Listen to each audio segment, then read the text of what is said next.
আমি আমার স্ত্রীর কাছ থেকে একটা শব্দ শুনতে পাচ্ছিলাম। তিনি কাঁদছিলেন। আমি অবাক হয়ে গেলাম। আমি তো আমার নামাজটাই ছেড়ে দিলাম, সব ভুলে গেলাম। এভাবে দেখতে থাকলাম।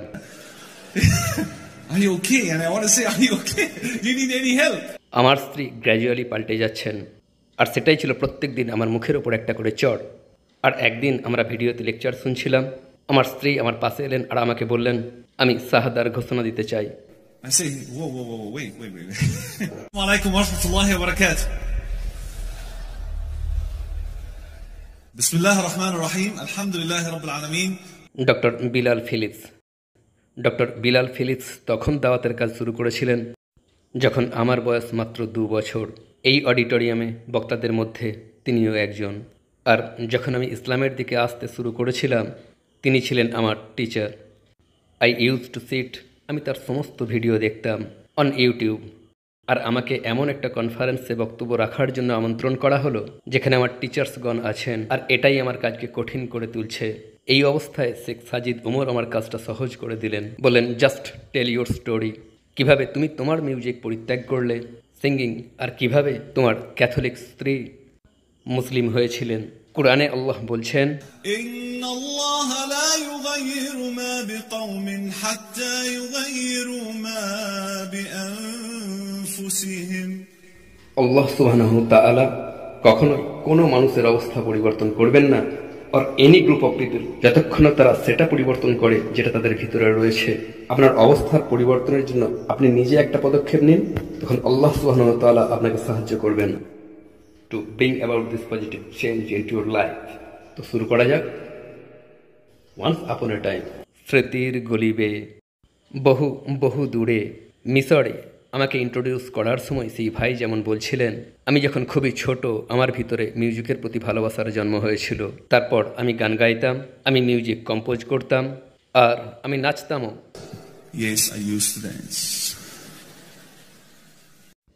এখন একটু বেশি মোটা, কিন্তু আমি নাচতাম। তো যাই হোক, এটাই ছিল আমার প্যাশন। আমি আমার বাবাকে বলতাম, মিউজিক আছে আমার রক্তে। আর আমার মা আমাকে বলতেন, ওয়াল্লাহি, তিনি আমাকে বলতেন প্রত্যেক সকালে, তোর মিউজিক দিয়ে কখনোই তুই কারো ভালো করতে পারবি না, আর তুই নিজেও কখনো কোনো লাভ ওঠাতে পারবি না। প্রত্যেক দিন সকালে আমি একজন স্টার হওয়ার স্বপ্ন দেখছি, আর তিনি সব সময় আমাকে ডিমোটিভেট করে যাচ্ছেন। And she was right. I composed music, I স্যাং, I worked, and I felt থেকে আমি বহু অর্থ উপার্জনও করেছি, কিন্তু তা থেকে আমি কোন বেনিফিটটা পেয়েছি? আর আমার মিউজিক দিয়ে অন্যকেই বা কি বেনিফিট পৌঁছে দিয়েছি? Nothing, absolutely nothing. তিনি যা বলেছিলেন সত্য বলেছিলেন। তো আমি বহু বছর নামাজ পড়িনি। ইনফ্যাক্ট এই মিউজিকের ফিল্ডের কারণে আপনাকে সারা রাত জেগে থাকতে হয় আর সারা দিন ঘুমানো। আর আমি বাড়ি ফিরতাম ভোর 5টায়। আমি আজান শুনতে পেতাম, ফজরের আজান, আর আমি ডাস্টবিনের পিছনে লুকিয়ে পড়তাম আমার বাড়ির পাশেই, কারণ একজন শেখ ফজরের নামাজের জন্য নেমে আসতেন। আর আমার ভয় হতো তিনি আমাকে বলবেন যে চলো নামাজ পড়তে যাই। এই ছিলাম আমি। আমার পরিবারে কিছু দুর্ঘটনা ঘটেছিল, যার ডিটেলস আমি বলছি না। তো আমি ইজিপ্ট পরিত্যাগ করলাম। আমার পরিচয় হলো এক যুবতীর সাথে, যিনি হংকং সিটির বাসিন্দা, আর তিনি ইজিপ্ট এসেছিলেন। আমরা একে অপরের সাথে পরিচিত হয়ে উঠলাম, আর আমরা প্রেমে হাবুডুবু খেতে লাগলাম। আর তারপর আমরা হংকংয়ে চলে এলাম। We move to Hong Kong. Now in Hong Kong তিনি আমাকে বিজনেস শেখাতে শুরু করলেন, অ্যান্ড আই হেটেড ইট। আমি বললাম, শোনো, আমি স্টার হতে চাই, এই শহরের পরবর্তী স্টার। তো তিনি আমাকে সাহায্য করলেন, আর আমি আমার ব্যান্ড তৈরি করা শুরু করলাম। Hitting the market, singing, making lot of money. টানা 1 বছর হংকংয়ে। তখনও আমি সুখী হতে পারলাম না, কারণ তখনও আমার পিছনে কেউ ছুটছে না, আমার অটোগ্রাফের জন্য অনুরোধ করছে না। তখনও আমি বাসে চাপতে পারছি, আমি ট্রেনে চড়তে পারছি না। আমার আরও বড় কিছু চাই, সেটাই তো আমার অ্যাম্বিশন। তাই এই ফিল্ডে কিছু বন্ধুকে প্রশ্ন করলাম, জানতে চাইলাম এই শহরের সবচেয়ে জনপ্রিয় সিঙ্গার কে হংকং শহরে, নাম বলো, আমি তার সাথে প্রতিযোগিতা করতে চাই। তারা আমাকে এক ব্যক্তির নাম বলল, যার নাম লেসলি চাঙ্ক। আপনারা কেউ তাকে চেনেন? ইন্না লিল্লাহি ওয়া ইন্না ইলাইহি রাজিউন। All of you?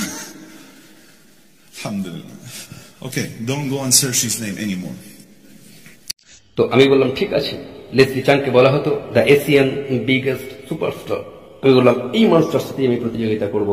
তো আমি কঠোর পরিশ্রম শুরু করলাম এই আশায়। তার সাথে কম্পিট করব এবং তারই মতো একজন স্টার হয়ে যাব। এমনকি এই ফিল্ডে আমি তার থেকে বড় স্টার হয়ে যাব। আমি চেষ্টা শুরু করে দিলাম তার প্রোডাকশন কোম্পানিতে পৌঁছে যাওয়ার। অ্যান্ড একদিন শয়তান আমার কাছে এলো আর আমাকে বলল হে শোন। আমি বললাম ইয়েস শয়তান, কি চাস? হি সেড লিসন, তুই কেন লেসলি চ্যাংকে দিয়ে আরবি গান গাওয়াচ্ছিস না চাইনিজ সুরে, আর তুই চাইনিজ গান গা আরবি সুরে? এটা তো ইভিল জিনিয়াস আইডিয়া। তখনকার কথা বলছি। তো আমি তার প্রোডাকশন কোম্পানিতে পৌঁছাবার চেষ্টা করলাম, আর এই ফিল্ডের কিছু মানুষ এই আইডিয়াটা দারুণভাবে পছন্দ করলো। So on and so fourth. আমি সেখানে প্রায় পৌঁছে গিয়েছিলাম। আর একদিন যেদিন আমি চাইনাতে ছিলাম আর খবর শুনছিলাম, and all of a sudden আমি দেখলাম ফটো আমার হিরোর, আমার আইডলের Leslie Cheung in the news, সকাল 7:30টার খবরে। একটু স্ট্রেঞ্জ। আর তারা অ্যানাউন্স করলো সেই নিউজটা যে লেসলি চ্যাং আত্মহত্যা করেছেন। তিনি নিজেকে ছুঁড়ে ফেলে দিয়েছিলেন রাজধানীর কোন এক হোটেল থেকে। আর আমি সেখানেই বসে থাকলাম 1 ঘন্টারও বেশি সময় ধরে। সফট। তিনি এটা কেন করবেন? আমি তো তার মতো হতে চেয়েছিলাম, আমি তো তার মতো সম্পদশালী হতে চেয়েছিলাম, তার মতো বিখ্যাত হতে চেয়েছিলাম, আমি তো তার মতো হতে চেয়েছিলাম। আর এরূপ একজন মানুষ এভাবে কেন নিজের জীবন শেষ করবেন? আর আমি এতটাই শক্ট হয়েছিলাম যে আমার স্ত্রী পরে আমাকে বলেছিলেন যে তিনি আমাকে আঘাত করছিলেন বাস্তব জগতে ফিরিয়ে আনার জন্য। আর আমি কোনো কিছুই অনুভব করছিলাম না। 2 মাস ডিপ্রেসড হয়ে গিয়েছিলাম। আমি ঘুমাবার চেষ্টা করতাম আর হঠাৎ করে লাফিয়ে উঠতাম বিছানা থেকে কোনো কারণ ছাড়াই। আর আমার হার্টবিট খুব বেড়ে যেত, এতটাই যে আমি যখনই বিছানা থেকে লাফিয়ে উঠতাম আমার স্ত্রী ভয়ে বিছানা থেকে লাফিয়ে উঠতেন।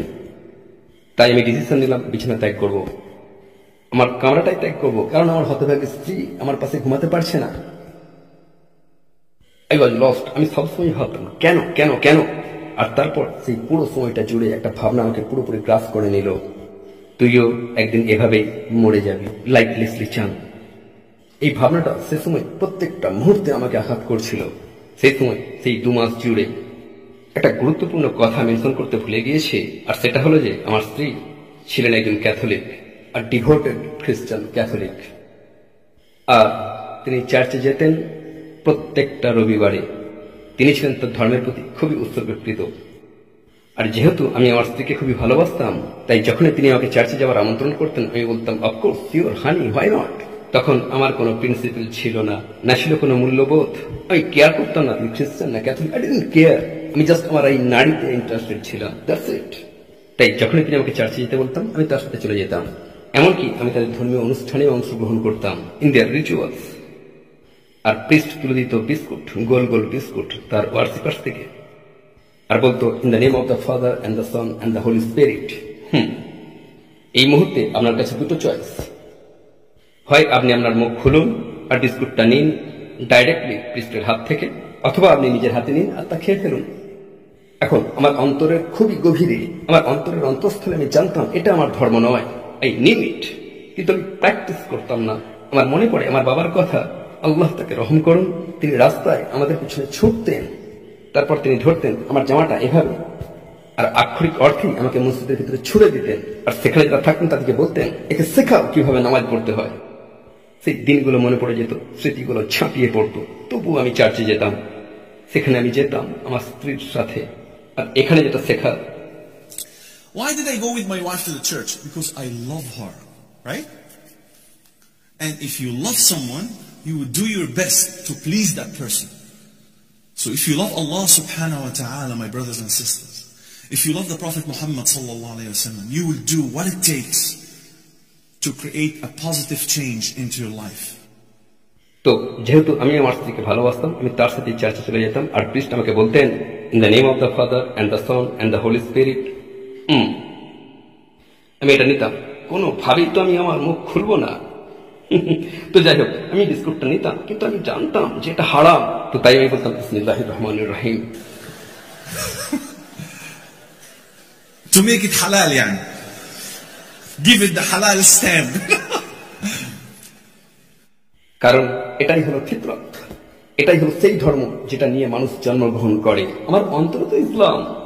আমি এমন একটা বাড়িতে বড় হয়েছি যেখানে আমার মাকে দুটো স্থানে পাওয়া যেতে পারে, একটা কিচেন অথবা নামাজ পাটির উপরে। যদি কেউ আমার মাকে খুঁজে পেতে চাইতো, এই দুটোই ছিল তার স্থান। হয় তিনি কিচেনে রান্না করছেন, অ্যামেজিং স্টাফ, অথবা নামাজ পাটিতে আল্লাহর কাছে দোয়া করে যাচ্ছেন। তো এইসব স্মৃতি আমাকে ফিল করাতো যে চার্চে যাওয়াটা ঠিক হচ্ছে না। তো একদিন কি হলো, চার্চে আমার স্ত্রী আমাকে বলল, চল বাইরে বেরিয়ে পড়ি। বললাম কেন? তিনি বললেন, ওরা মদ দিচ্ছে। আমি বললাম, চার্চের ইমাম তোমাদেরকে মদ দিচ্ছে, তাহলে তুমি অবজেক্ট করছো কেন? তো তিনি বললেন, না, আমি বিশ্বাস করি না যে উপাসনালয়ে মদ সার্ভ করা হবে। কিন্তু আমি বললাম, না না না, আমি প্রার্থনা করতে চাই, আমি জাস্ট প্রার্থনা করতে চাই। এই কথাটাই আমার মাথায় এসেছিল। আমি জাস্ট দোয়া করতে চাইছিলাম। আল্লাহর সামনে সেজদা করার দিনগুলো আমি মিস করছিলাম, ছোটবেলায় করা সেজদাগুলো। Music, the world of music, fame, money আমার আধ্যাত্মিকতা আমার থেকে ছিনিয়ে নিয়েছিল। মিউজিকের কারণে আমি বহু অর্থ উপার্জন করলাম, তবু আমি ডিপ্রেসড, তবু আমি সুখী নই। আর একটা এক্সাম্পল আমার সামনেই, একজন মানুষ যিনি খুবই জনপ্রিয়, যার কনসার্টে 50,000-এর থেকেও বেশি মানুষ অ্যাটেন্ড করে, সারা এশিয়া থেকে মানুষ উড়ে যায় তার কনসার্ট অ্যাটেন্ড করার জন্য, যার সাথে ফটো তুলতে চায়, অটোগ্রাফ নিতে চায়, তিনি আত্মহত্যা করলেন, রেখে গেলেন একটা সুইসাইডাল নোট তার হোটেলের রুমে। কি কথা বলে? ডিপ্রেশন। সমস্ত খবরের চ্যানেল কোন কথাটা বলছে? লেসলির ডিপ্রেশন।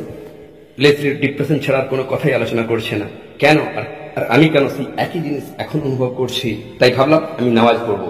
তো এক রাতে ঘুম ভেঙে গেল, একটা অত্যন্ত অন্ধকার রুমে চলে গেলাম, আমার ঘরের একটা কামরায়, যেটা আমরা কখনোই ব্যবহার করতাম না, জাস্ট কামরাটা ছিল। তো ভাবলাম আমাকে নামাজ পড়তে হবে। এখন উজু ছাড়া, কিবলাটা কোন দিকে তাও না জেনে আমি জাস্ট বললাম আল্লাহু আকবার। তখনও আল ফাতিহা মনে ছিল, আলহামদুলিল্লাহ, তখনও স্মরণে ছিল সেই ছোট ছোট সূরাগুলো। হ্যাঁ, তো আমি বললাম আল্লাহু আকবার। তো যেই আমি নামাজ শুরু করলাম, আর সবার মতোই সবকিছুই আমার মাথায় চলে আসতে শুরু করলো। Did I change the diaper to my... All these things will come into your mind. So I was no different. তবে এক্ষেত্রে কিছু ভালো একটা স্মরণে এলো। সেই সমস্ত দিনগুলো আমার মনে পড়ে গেল যখন আমি মসজিদে থাকতাম, আমার খুব ছোটবেলায়। আর আমার মনে পড়ে গেল আমার শেখ আমাকে বলছিলেন যে বাবা, যদি নামাজে মনোসংযোগ করতে চাস তবে এই কাজগুলো করবি। কল্পনা করবি কাবাকে ঠিক তোর সামনে, জান্নাত তোর ডান দিকে, অন ইউর রাইট হ্যান্ড, জাহান্নাম আউযু বিল্লাহ তোর বাম দিকে, আর তোর পিছনে কে ওয়েট করছে? মৃত্যুর ফেরেশতা জাস্ট তোর জন্য ওয়েট করছে, তোর নামাজ শেষের অপেক্ষায়, যাতে করে তোর রূহকে বের করে নিতে পারে। তাই কল্পনা করবি এটাই হলো তোর শেষ নামাজ। So I said, okay, let's do it right. So I said Allahu Akbar and I started reciting Al-Fatiha. কোনো কিছুই ঘটলো না, আমার রুমে কোনো মিরাকুলাস সাইন এসে পৌঁছালো না। তখন আমার রুমটা খুবই অন্ধকার, জানালা দিয়ে কোনো পাখি এসে প্রবেশ করেনি, নাথিং। কিন্তু আমার অন্তরে ভিন্ন কিছু একটা ঘটে যাচ্ছিল। আর যখন আমি নামাজের শেষে পৌঁছে গেলাম, আমি বলতে শুরু করলাম, আসসালামু আলাইকুম ওয়া রাহমাতুল্লাহ। আমার স্ত্রী, আমি তো ভাবছিলাম মৃত্যুর ফেরেশতা ইতিমধ্যেই চলে এসেছে। ইন্না লিল্লাহি ওয়া ইন্না ইলাইহি রাজিউন। কিন্তু আলহামদুলিল্লাহ, তিনি এক ভিন্ন প্রকারের ফেরেশতা। আলহামদুলিল্লাহ। Honey, don't mind about what I said. She was there. আর তিনি শুরু করলেন, তুমি কি করছো? তুমি ঘরের মেঝেকে চুমু খাচ্ছ কেন? 2 মাস ধরে আমার কামরা পরিত্যাগ করেছো, আর এখন তুমি ফ্লোরকে কিস করছো? না, আমি নামাজ পড়ছিলাম। আর তারপর তিনি শুরু করে দিলেন প্রশ্ন করা নামাজ নিয়ে। কেন তুমি এটা করছো? এটা আসলে কি? এখন কথা হলো, আমার স্ত্রী কখনোই দেখেননি কোন নামাজরত মুসলিমকে, কারণ আমি নিজে সবসময় রং প্লেসে থাকতাম। তাই তিনি সুযোগ পাননি কোন মুসলিমের সামনে এসে দাঁড়ানোর। এখন আপনাদেরকে একটা সিক্রেট বলতে চাই, কাউকে বলবেন না। জেনারেলি স্পিকিং, আরবদের প্রতি কোনো প্রকার অসম্মান না দেখিয়ে, কারণ আমি নিজেই একজন আরব, but this is a reality. আরবরা বেশিরভাগ ক্ষেত্রে জানে না কিভাবে বলতে হয়, আমি জানি না। You get it? The Arabs mostly, generally, speaking, not all, they do not know how to say I don't know. They must talk. তো আমার স্ত্রী আমাকে ইসলাম নিয়ে প্রশ্ন করেই যেতে থাকলেন, আর আমার কোনো আইডিয়া নেই আমি কি বলে যাচ্ছিলাম, কারণ আমি তো কথা বলবোই। একটা প্রশ্ন আমার এখনো মনে পড়ে। তিনি আমাকে প্রশ্ন করলেন, যদি আমি মুসলিম হয়ে যাই তাহলে আমার ধর্মের থেকে তোমার ধর্মের ফারাকটা কোথায় হবে? আমি বললাম, তুমি যদি মুসলিম না হও তো তুমি জাহান্নামে যাবে। আমি শুধু এটাই জানতাম, you have to become a Muslim. তো আমি এভাবেই ইসলামের জ্ঞান অর্জন থেকে এতটাই দূরে ছিলাম। তো যাই হোক, একদিন আমার স্ত্রী আমার কাছে এলেন, বললেন, শোনো, আমি নামাজ পড়তে চাই, কিন্তু আমি মুসলিম হতে চাই না। আমি বললাম, তুমি কি বলতে চাইছো? তিনি বললেন, আমি মুসলিমদের নামাজের অভিজ্ঞতা নিতে চাই, কিন্তু আমি মুসলিম হতে চাই না। আমি বললাম, ওকে। তো আমি নামাজের পদ্ধতি প্রিন্ট আউট করলাম, তাকে একটা কপি দিয়ে দিলাম। নামাজ শুরু হয়ে গেল, আল্লাহু আকবার। Subhana Rabbiyal Azim, she's reading the translation. আর রুকুর পরে এলো সেই মুহূর্তটা যা তিনি আসলে চাইছিলেন। তিনি আসলে প্ল্যানিং করছিলেন আল্লাহকে সেজদা করার, যেটা তিনি আগে ভয় পেয়েছিলেন, রিল্যাক্ট্যান্ট ছিলেন। কিন্তু যখন তিনি ভূমিতে মাথা রাখলেন, আমি শুনতে পেলাম, যখন আমি বলছিলাম সুবহান রাব্বিল আলা, আমি আমার স্ত্রীর কাছ থেকে একটা শব্দ শুনতে পাচ্ছিলাম এরূপ। তিনি কাঁদছিলেন। আমি অবাক হয়ে গেলাম। আমি তো আমার নামাজই ছেড়ে দিলাম, সব ভুলে গেলাম, এভাবে দেখতে থাকলাম। Are you okay? And I want to say, are you okay? Do you need any help? তুমি কাঁদছো কেন? সুবহানাল্লাহ। তো আমাদের নামাজ যখন শেষ হলো, আমি বললাম তোমার কি হয়েছিল? তিনি বললেন গডই হলেন সমস্ত উপাসনা পাওয়ার যোগ্য আর সমস্ত প্রশংসা। আমাদের সবার এভাবেই আল্লাহর উপাসনা করা উচিত। এখন এই মুহূর্তের পর থেকে প্রত্যেকটা দিন আমার মুখের ওপর পড়তে একটা থাপ্পড় আমার স্ত্রীর পক্ষ থেকে এভরিডে, আর সেটাও ছিল আমার মুখের ওপর একটা চক। কারণ তিনি একজন ক্যাথলিক গার্ড, যিনি তার নিজের সারাটা জীবন উপাসনা করে গেলেন যীশু খ্রিস্টের, উপাসনা করলেন সাধুদের। তিনি ফিলিপিন্সের মানুষ, আর এখন তিনি নামাজকে অ্যাডমায়ার করছেন, সেই নামাজ যে নামাজের সাথে আমাকে বড় করা হয়েছে। But I took things for granted. ভেবেছিলাম এটা তো স্বাভাবিক বিষয়, কারণ বলা হয়ে থাকে যেহেতু তুমি একজন মুসলিম, দুশ্চিন্তা করো না, তুমি যে করেই হোক একদিন জান্নাতে চলে যাবে। না, জান্নাত এতটা সস্তা নয় আমার ভাই ও বোনেরা, জান্নাত ইজ নট দ্যাট চিপ। তাই এটা চোখের পানি আমাকে অবাক করলো। আমি কেন তার মতো কাঁদতে পারছি না? আমার অন্তরে কি হয়েছে? What is wrong with my heart? My wife started to ask about Jesus in Islam, and so I started to bring books and so on and so forth. তো যাই হোক, সেই রাতে আমি যে নামাজটা পড়েছিলাম সেটাই শেষ, সেই আমার স্ত্রীর সাথে সেটাই আমার শেষ নামাজ। তারপরেও আমি রেগুলার নামাজ পড়া শুরু করিনি। তখনও স্মোকিং করে যাচ্ছি, খারাপ কাজ করেই যাচ্ছি, কিন্তু আমার স্ত্রী গ্র্যাজুয়ালি পরিবর্তিত হয়ে যাচ্ছেন, আর সেটাই ছিল আমার মুখের ওপর প্রত্যেক দিন একটা করে চক। আর একদিন আমরা ভিডিওতে লেকচার শুনছিলাম, আমার স্ত্রী আমার পাশে এলেন আর আমাকে বললেন আমি শাহাদার ঘোষণা দিতে চাই। I say, whoa, wait. পরিবর্তন একটু বেশি হয়ে যাচ্ছে না? আর এখন যদি তুমি মুসলিম হয়ে যাও আর তুমি বলতে থাকবে এটা হারাম ওটা হারাম। আমি আমার জীবন নিয়ে দুশ্চিন্তা করছিলাম, বুঝতে পারছি, কিন্তু সত্য কথা হলো আমার খুব আনন্দ হচ্ছিল, কিন্তু একই সাথে আমি কনফিউজড, জানতাম না এরূপ সিচুয়েশনকে কিভাবে হ্যান্ডেল করব। কিন্তু আমার স্ত্রী জোর দিতে থাকলেন তিনি শাহাদার ঘোষণা দেবেন, আর তিনি আমার সামনেই শাহাদার ঘোষণা দিয়ে দিলেন। সুবহানাল্লাহ। শুধু তাই নয়, কিছুদিন পর তিনি তার মাকে ইসলামের দিকে দাওয়াত দিতে থাকলেন, শুরু করলেন তার ভাইকে ইসলামের দাওয়াত দেওয়া, আর তার ফল হলো তার বাবা, তার ভাই আর তার সমস্ত প্রতিবেশী তথা এরিয়াটা মুসলিম হয়ে গেল। আর তখনও ভেবে যাচ্ছে কখন আমি নিজেকে পাল্টাবো। দুটো ঘটনা ঘটল, যার পর আমি ভাবলাম এটাই শেষ। প্রথম ঘটনা, আমি সিগারেট কিনতে চাইছিলাম, আর আমি আমার ঘর থেকে 5টা বাস স্টপেজ দূরে চলে গেলাম হেঁটে একটা সিগারেট পাওয়ার জন্য গভীর রাতে। আর আমি বুঝতে পারলাম আমি তো একজন দাস হয়ে গিয়েছি একটা সিগারেটে, আল্লাহ সুবহানাহু ওয়া তাআলার দাস হওয়ার পরিবর্তে। তো আমি ডিসাইড করলাম আর স্মোকিং নয়। আর দ্বিতীয়টা ছিল শেখ আহমদ দিদাত রহমতুল্লাহ আলাইহি, আল্লাহ তার রূহকে রহম করুন, যখন তিনি কোনো একজনের সাথে ডিবেট করছিলেন, আর তিনি সেই ডিবেট শুরু করেছিলেন কোরআনের একটা আয়াত দিয়ে। সেই আয়াত প্রিসাইজলি فَوَيْلٌ لِلَّذِينَ يَكْتُبُونَ الْكِتَابَ بِأَيْدِيهِمْ ثُمَّ يَقُولُونَ هَذَا مِنْ عِنْدِ اللَّهِ। সুবহানাল্লাহ। যখন শেখ আহমদ দিদাত শুরু করলেন এই আয়াত তেলাওয়াত করা, আর আমি তার ব্যাকগ্রাউন্ড জানতাম, তিনি কোনো আরব নন, তার ব্যাকগ্রাউন্ড ইন্ডিয়া, বড় হয়ে ওঠা সাউথ আফ্রিকা, আর কারোর সাথে ডিবেট করছেন আমেরিকাতে। প্রত্যেকটা শব্দ, প্রত্যেকটা আয়াত আমার বুকে তীরের মতো এসে বিঁধছিল। Wake up man, wake up, অন্যেরা তোর থেকে ভালো কাজ করে চলে যাচ্ছে। এটাই ছিল সেটা, যখন আমি ডিসিশন নিলাম এবার আমাকে পাল্টাতে হবেই।